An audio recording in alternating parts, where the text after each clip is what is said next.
Hi, my name is Kayla Parlavecchio, and I will be your son's Algebra 1 math teacher this year. This will be my 5th year teaching and my 2nd year here at Seton Hall Prep, where I am currently a freshman Algebra 1 teacher and a geometry teacher to the sophomores. I have 2 bachelor's degrees. One is in accounting, one is in math, and I am also working towards a master's degree in educational technology. I am very excited this year to be a moderator for the Math Honor Society at Seton Hall. In the springtime, I help to coach the girls' track team at Milburn High School. A typical day in my class starts out with a warm-up, and that warm-up either reviews the lesson from the day before or introduces the current lesson of the day.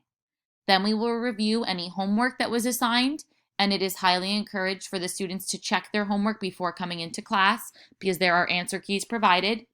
That way in class we can focus on the questions they struggled with. Then we will have a lesson.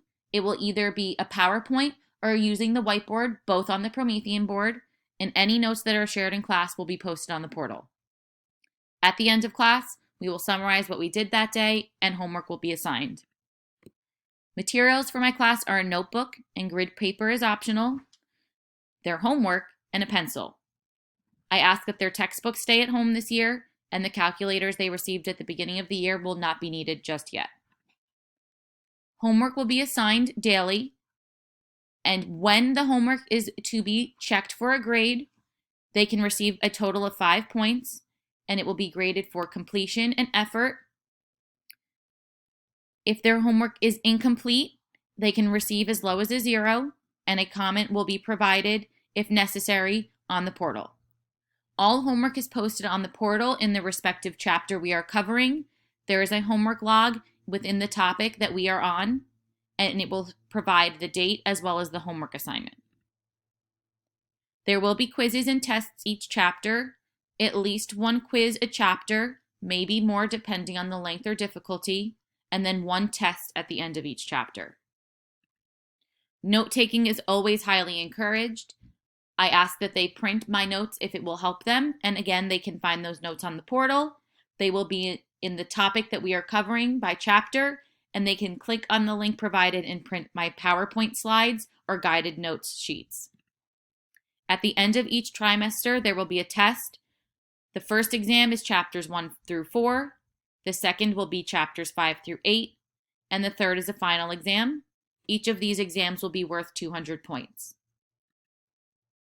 My extra help hours will be Tuesday and Thursdays during the activity period in room 140, or Wednesday mornings from 8:15 to 8:40 in room 140. I highly encourage, again, to have students attend these extra help sessions so I can individually assist them on any questions or concerns they have for the material we are working on. If they cannot meet on any of the dates provided, I ask that they message me or email me to set up a specific date and time to meet. Those that are learning virtually can access my Microsoft Teams extra help class through the link provided on our bulletin board page of the portal. Please feel free to reach out to me with any questions, and expectations and class syllabus are provided on our portal page as well, so I hope that you are able to review those documents. And if you have any questions or concerns, please reach out at my school email, kparlavecchio@setonhallprep.org or shp.org, and I look forward to hopefully meeting some of you in the future.